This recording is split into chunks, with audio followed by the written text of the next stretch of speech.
আসসালামু আলাইকুম। সবার সাথে আজকে শেয়ার করবো কীভাবে আমি চিংড়ি মাছ দিয়ে শসা দিয়ে রান্না করলাম।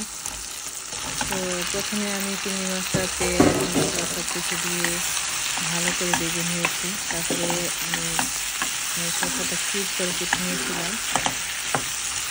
কিউব করে কেটে নিয়ে তারপরে ওয়াশ করে তারপরে শসাটা অ্যাড করে দিলাম। তো শসাটা অ্যাড করে আমি জাস্ট 3-4 মিনিটের মতো কষাবো ভালো করে হাই হিটে। দেখতে পাচ্ছেন 3-4 মিনিটের মতো আমি কষাইলাম। এখন আমি ঢাকনা দিয়ে দিব। ঢাকনা দিয়ে আমি 4-5 মিনিটের মতো রান্না করব।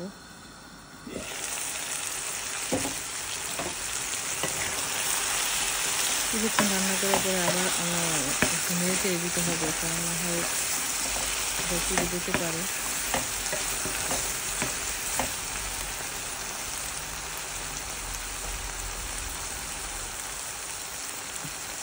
তরকারিটা কষানো শেষ। এখন আমি অ্যাড করে দিব গরম পানি।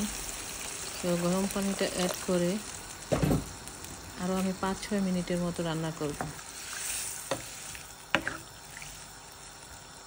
আবার মাঝে মাঝে একটু নেড়ে চেড়ে দিতে হবে।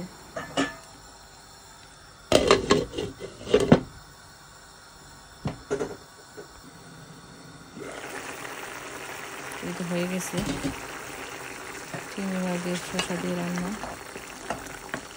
তরকারিটা খেতে কিন্তু দারুণ স্বাদ।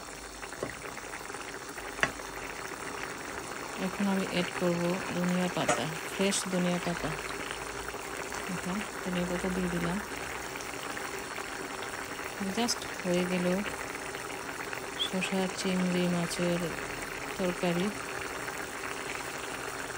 সবাই ভালো থাকবেন। আর যাদের যাদের আমার ভিডিওটা ভালো লাগবে কাইন্ডলি লাইক কমেন্ট শেয়ার করে দেবেন প্লিজ।